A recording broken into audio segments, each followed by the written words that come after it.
He lost his wife, his mansion, and everything he worked for, left alone in a small apartment with nothing but shattered dreams. But just when life seemed finished, a single knock on the door changed everything. Inside a black briefcase was not just wealth, it was a second chance. This is a story of betrayal, heartbreak, and redemption. It's about a man who rose from rock bottom, not through revenge, but through resilience, courage, and unexpected hope. If you've ever felt broken or underestimated, this story will remind you that your ending hasn't been written yet. Sometimes, the comeback is greater than the fall. My name is Ethan Rohr, and this is the story of how I lost everything and found something far greater than I ever imagined. For years, I believed I was building a life made to last. I wasn't born into wealth. I was born into calloused hands, early mornings, and a family that believed in hard work more than fancy words. I became a construction man because I loved building things that stood strong against storms. There was something deeply satisfying about watching a home rise from the ground, brick by brick, beam by beam, until it became a place where families could dream. That was my pride. It wasn't glamorous, but it was honest, and it put food on the table. When I met Marina, my world changed in an instant. She was beautiful in a way that silenced rooms. Her presence commanded attention, not because she demanded it, but because everything about her radiated confidence. She walked like she belonged to a higher world, and somehow, she chose to walk beside me. I fell in love with her the way a man falls only once, with complete abandon. She made me believe that the life I was building could be shared, that my dreams could intertwine with hers. But from the very beginning, there was a shadow over us. Her mother, Dahlia Crestwood. She was a woman carved from cold ambition and sharp judgment. Dahlia didn't see me as Marina's partner. She saw me as an obstacle. To her, I was a man with muddy boots, rough hands, and no pedigree. She believed in bloodlines, in status, in wealth passed down through generations, not earned through sweat. I will never forget that Thanksgiving dinner, early in our marriage. I was excited, eager to be accepted. I told a story about a house I was building for a young family, a story that made Marina smile with warmth and pride. But Dahlia cut me off mid-sentence with a cruel laugh, turned to her daughter, and said loud, enough for everyone to hear, "A man who spends his life hammering nails will never give you the life you deserve. Don't waste your best years waiting for him to grow into something he can never be." Her words burned into me like acid. I forced a smile, poured myself another glass of wine, and tried to shake it off. But something inside me cracked that night. Marina defended me at first. She would tell her mother she loved me, that we had a future, and I believed her. We built a home together in California. As my business grew, I poured every cent, every ounce of effort into making that house our sanctuary. It became a mansion worth nearly $4 million, perched where the ocean breeze kissed the mornings. Every plank, every stone, every inch of that place was a piece of me. It was proof that Dahlia was wrong, proof that I could give Marina the life she deserved. But poison, even in whispers, has a way of seeping into the strongest foundations. Over the years, Marina started repeating her mother's words. "You work too much. Why don't we have more? You'll never be like the men Mother knows." I tried to brush it off. I reminded her we were building this together. But her patience thinned. Her tone changed.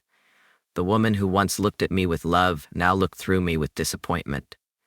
My mother, Irene, a kind and church-going woman, saw it long before I did. She would place her hand over mine and say softly, "Ethan, you are enough. Don't let that woman make you doubt yourself." My younger brother Caleb, bold and loyal, warned me too. "She's not standing with you, brother. A wife is supposed to be on your side no matter what her mother says." But I didn't want to believe them. I wanted to believe in the love Marina and I shared. I ignored the warning signs, convincing myself love was enough to silence Dahlia's venom. Then came the day that shattered everything. The divorce papers arrived like a sucker punch I never saw coming. Marina stood in the kitchen of the mansion I had built with my own hands and told me it was over. Her eyes were cold, her words rehearsed. "Mother was right, Ethan. You'll never be more than a failed dreamer. I can't keep living like this." My knees nearly gave out. I wanted to scream, to beg her to remember the life we built, but I saw in her eyes that the decision had been made long ago. The courtroom became the battlefield where my life was dismantled piece by piece. Dahlia sat with her chin raised, victorious, as lawyers tore through my assets. Marina walked away with nearly everything. The mansion, the savings, the cars. I was left with scraps, debts from the business, and a hollow chest that felt like it would never fill again. Walking out of that courthouse was the loneliest moment of my life. I stood on the steps, watching her drive away in a car I had paid for, while Dahlia's eyes met mine one last time. She didn't have to speak. Her smirk said it all. I was finished. I moved into a small apartment afterward. The wallpaper was faded, the pipes clanged at night, and the refrigerator groaned like it resented being alive. It was a far cry from the mansion where I once watched the sunrise with a cup of coffee. Every corner of that place reminded me of my fall. I picked up odd construction jobs to stay afloat. The kind that barely paid rent, barely filled the fridge. Pride kept me from asking Caleb or my mother for help, even though they offered. Nights were the hardest. I drank more than I should have. I stared at the walls more than a man should. The silence pressed down on me like a weight I couldn't push off. I lay awake replaying every moment, every conversation, every warning I had ignored. Marina was gone. Dahlia had won, and I was left alone with memories of a life that now felt like it belonged to someone else. I thought that was the end of my story. I thought I was destined to disappear into quiet misery, a man broken by love and crushed by betrayal. But life has a way of surprising you when you least expect it. One evening, as I sat in that dimly lit kitchen with a glass of cheap whiskey and a pile of unpaid bills, I heard a knock at the door. It wasn't frantic or casual. It was firm, deliberate. The kind of knock that carries purpose. My heart skipped. I wasn't expecting anyone. For a brief second, irrational hope sparked. Was it Marina? Had she come back to apologize, to say she had made a mistake? I pushed the thought away, stood slowly, and opened the door. Standing in the hallway was a man in a tailored navy suit, holding a black leather briefcase polished to a shine. He was tall, with sharp features and eyes that studied me carefully. "Mr. Rohr," he said, his voice calm and professional. "My name is Simon Dillard. I'm an attorney. I represent Harold Crestwood." My stomach tightened at the sound of that name. Harold Crestwood, Marina's father. A quiet man who rarely interfered, who I assumed silently agreed with Dahlia's judgments. I crossed my arms, defensive. "What do you want?" Simon adjusted his grip on the briefcase. "Mr. Crestwood would like to meet with you. He believes he has something that belongs to you." For a moment, I thought it was a cruel joke. Dahlia's doing, maybe. Another twist of the knife, but Simon's expression was sincere. My apartment suddenly felt smaller, the walls pressing in. "Why?" I asked. "That," Simon replied, "is something he prefers to explain in person." And right there, in that narrow hallway that smelled faintly of mildew and lost hope, my life stood at a crossroads. I could shut the door, retreat back into my bitterness, or I could follow this stranger and find out why, after all this time, Marina's father wanted to see me. Curiosity stirred in the ashes of my broken pride. Against my better judgment, I nodded slowly. "Give me a minute," I said. I grabbed my jacket, closed the door behind me, and stepped into the night, not knowing that the path I was about to walk would change everything. The car ride to Harold Crestwood's house was quiet, but inside my chest, a storm raged. I stared out the window, watching the city blur past, my thoughts tangled between suspicion and a strange flicker of curiosity I hadn't felt in months. Simon, the lawyer, drove with calm precision, his hands steady on the wheel, the scent of leather filling the silence. I kept asking myself why Harold, who had barely spoken to me during my marriage, would want to see me now, after everything had crumbled. Was this some cruel trick orchestrated by Dahlia? Another humiliation waiting to happen? My hands clenched into fists on my lap as memories of the courtroom flashed in my mind. Dahlia's smirk, Marina's cold stare, my world collapsing piece by piece while they watched like victors at a funeral. I wasn't sure if I had the strength to face more betrayal, but something about the deliberate way Simon knocked on my door made me feel this wasn't ordinary. After half an hour, we turned onto a quiet street lined with oak trees whose branches swayed gently under the night sky. Simon parked in front of a stately brick house, not as grand as the mansion Dahlia loved, but dignified, strong, timeless. "Mr. Crestwood is expecting you," Simon said as we stepped out. My palms were damp with nervous sweat. The air felt heavier here, as if the night itself was holding its breath. I followed him up the steps and through the front door into a house that smelled faintly of wood polish, tobacco, and history. The hallway was lined with old photographs and oil paintings, each one silently observing me as I passed. At the end of the hall, Simon opened a door to a study.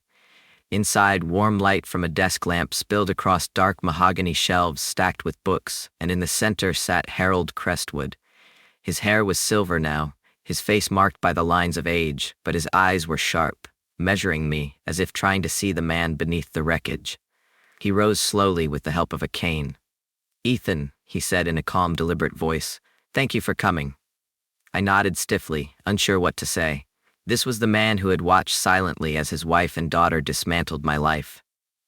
"Your lawyer said you wanted to see me," I managed, my voice rough. "I'll admit I'm surprised." He gestured toward a leather chair opposite his desk. "Sit, there's something we need to discuss." I sat down slowly, the leather creaking under my weight. Simon placed the black briefcase on Harold's desk but didn't open it. Instead, Harold looked at me directly, his gaze unwavering. "I know what my wife has done," he began. "I know what Marina has done, and I know what you've lost." His words caught me off guard. I leaned back, crossing my arms, skeptical. "Do you?" I asked bitterly. "Because from where I was standing, you stayed quiet while they burned my life to the ground." He didn't flinch. "You're right, I did stay quiet. And that is why you're here." His honesty disarmed me. Harold continued. "For years, I watched Dahlia twist Marina's mind. I thought it wasn't my place to interfere, but silence is its own kind of betrayal. I should have acted sooner." He reached forward, clicked open the latches on the briefcase, and slowly lifted the lid. The sound echoed through the room like a gunshot. My heart pounded as he turned the briefcase toward me. Inside was a thick stack of documents bound together, with old photographs tucked neatly into a folder. "Go on," Harold said softly. I reached out, my hands trembling, and lifted the papers. At first, it was just legal jargon, deeds, contracts, ownership certificates. But then my eyes caught my own name printed on several pages. Deeds for land developments across California, shares in companies I had helped build, ownership transfers tied to construction projects I had overseen years ago. My breath caught. "What is this?" I whispered. Harold leaned back, resting both hands on his cane. "This," he said, "is what you earned. You didn't know it then, but the work you did for me was the backbone of several major developments. Your designs, your supervision, your leadership, they were worth far more than you were ever paid. I set aside these assets for you years ago. I intended to give them to you gradually, but after what happened, I realized waiting any longer would be a mistake." My throat went dry. I flipped through page after page, my mind struggling to comprehend the numbers. We were talking about millions. These weren't scraps. These were the foundations of empires. Why now?" I asked, my voice breaking between awe and disbelief. "Why after the divorce? After everything?" Harold's eyes darkened. "Because I watched my wife and daughter poison everything. I saw them destroy a good man to satisfy their vanity, and I stayed silent. That was my sin. But when I saw how far they went, when I saw you lose everything, I couldn't stand by any longer. This was always meant for you, Ethan, not for them." His words hit me like a tidal wave. For months, I had lived under the crushing weight of Dahlia's judgment, Marina's betrayal, and my own self-doubt. I had started to believe I was the failure they painted me to be. But here was Harold, the quiet man I had once thought indifferent, telling me that my work had value, that I had built something extraordinary. Tears burned the corners of my eyes, but I blinked them back. "I don't know what to say," I whispered. Harold's voice softened. "Say that you will rise again. Say that you won't let their cruelty bury you. You've been broken, Ethan, but a man like you was never meant to stay broken." Those words cut straight through the fog that had surrounded my soul. Something inside me shifted. For months, I had been living like a ghost in that small apartment, convinced my story was over. But now, for the first time in what felt like forever, I felt a spark, not just hope, fire, determination. "Why me?" I asked quietly. "You could have left all this to Marina, to Dahlia. No one would have questioned it." A faint, bittersweet smile crossed Harold's face. "Because Marina never understood what mattered, and Dahlia only ever cared about control. But you respected me. You respected the work. When others saw me as a checkbook, you saw me as a man. You listened, you learned, you built with integrity. I never forgot that. I looked down at the documents again, overwhelmed. The room felt different now, warmer, alive with possibility. For months, I had believed my life had ended on those courthouse steps. But here, in this quiet study, a door had opened to a future I never imagined. Harold's voice broke through my thoughts. "This is not charity, Ethan. This is recognition. You earned this. All I ask is that you use it well. Build again. Prove to yourself what I already know." My chest swelled with emotions I hadn't felt in months. Pride, gratitude, strength. I nodded slowly, my voice steady now. "I will. I swear I won't waste this chance." Harold studied me for a long moment, then gave a single, approving nod. Simon stepped forward and began explaining the legalities. The transfer of ownership, the value of each asset, the steps required to claim everything. His words washed over me, but my mind was already racing ahead. For the first time since Marina walked out, I could see a road forward. Not one built on revenge, but on resilience, on rebuilding, on proving that I was more than the failure they claimed I was.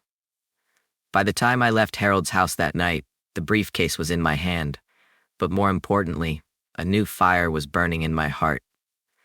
As I stepped into the cool night air, I knew with absolute clarity that my story wasn't over. It was just beginning. The night I returned to my apartment, carrying Harold's briefcase, was the first night in months that the silence didn't feel suffocating. I placed the briefcase on my small kitchen table, the same table where I had spent endless nights staring at unpaid bills and drowning in regret. But this time the air was different. I opened the briefcase slowly, spreading out the documents across the table. Deeds, contracts, shares, assets, all with my name on them. For months, I had believed I was a man who had lost everything. But here in front of me lay the undeniable proof that I had built more than I had ever been given credit for. As I sat there, reading each line carefully, the weight of my past started to shift. This wasn't just money, this was validation. It was acknowledgement that my work, my sweat, my vision had mattered. All those years of building, leading crews, pouring myself into every project, they weren't meaningless. They had created value that no divorce, no cruel words, no betrayal could erase. A wave of emotion rose in me, relief, pride, and beneath it all a burning determination. This was my chance to rebuild, not to prove anything to Dahlia or Marina, but to myself. I wasn't done. I had been bruised, yes. Broken, yes. But finished? Never. The first thing I did was call my brother Caleb. He answered on the second ring, his familiar voice carrying that mix of worry and loyalty he always had. "You holding up, brother?" he asked. I laughed, a sound I hadn't heard from myself in a long time. "Better than you think. You won't believe what just happened." An hour later, Caleb was at my door. When he saw the documents spread out across the table, he stood there speechless for a moment, then let out a whistle. "I told you," he said, clapping me on the shoulder so hard my glass of water nearly spilled. "You were never done. You just forgot who you were for a while." His words struck deep. He was right. For months, I had let Marina's betrayal and Dahlia's poison define my worth. But the truth was, my worth had been there all along. I had just stopped believing in it. That night, Caleb and I stayed up late, going through the papers, planning, dreaming. The fire inside me grew brighter with every passing hour. I decided that night I would reopen my construction business, not as the man who once built a mansion to impress someone who never truly valued him, but as the man who builds because it's who he is. A builder, a creator, a fighter. The months that followed were hard work, but for the first time in a long time, they were filled with purpose. I used Harold's assets wisely, investing in new projects, hiring skilled workers, and expanding slowly but steadily. At first, some people doubted me. After all, my fall had been public, but doubt never scared me. It fueled me. Project by project, brick by brick, my company rose from the ashes. And this time I led not with desperation to prove myself to others, but with clarity and confidence. My crews noticed the change in me. They saw the fire in my eyes, the determination in my steps. I wasn't just building structures, I was rebuilding my life. Within a year, my company was thriving again, stronger and more respected than before. I also moved out of that cramped apartment that had been both my prison and my cocoon. I bought a modest home near the coast. It wasn't a mansion overlooking the ocean like the one Marina and I once shared, but it was mine, truly mine. Every morning I'd wake up, open the windows, and let the fresh sea air fill the rooms. For the first time in years, I didn't feel like I was chasing someone else's dream. I was living mine. My mother Irene visited often. She would bring her casseroles, hug me tight, and look around with eyes shining with pride. "I knew you'd rise again," she'd say softly, and those words were worth more than any fortune. As for Marina and Dahlia, I heard bits and pieces over time. The mansion that once stood as a symbol of their victory became a burden.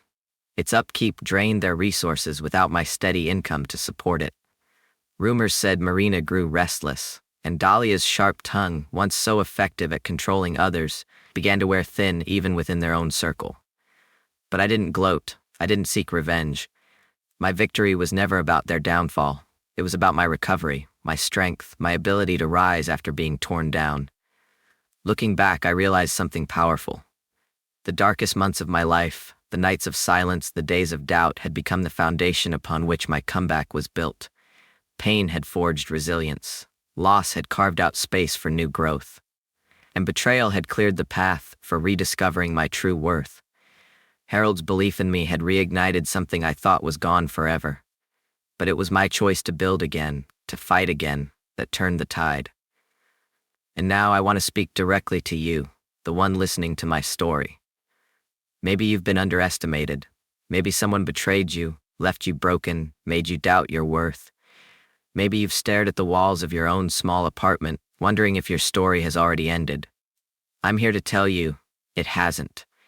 Your ending isn't written by the people who doubt you, it's written by how you rise after the fall. Life will knock you down, people will betray you, circumstances will break you, but none of that defines you. What defines you is the moment you stand up again, the moment you decide to rebuild, even when the world expects you to stay broken. I was called a failed dreamer. I was left with nothing but shattered memories and a fading hope. But today I stand as a man who rose not through vengeance, but through resilience. And if I can rise from rock bottom, so can you. The knock on my door that day wasn't just the sound of a lawyer arriving. It was life reminding me that hope can return when you least expect it. If my story moved you, inspired you, or reminded you of your own strength, then don't let it end here. Subscribe to Relative Revenge. Share this story with someone who needs hope, like this video to help it reach others, and leave a comment below. Tell me your story. Tell me about the moment you decided to rise. Because your voice matters. Your comeback matters. Together we remind the world that no betrayal, no fall, no heartbreak can define us unless we let it. This is Ethan Rohr, and this is my comeback. Yours can start today.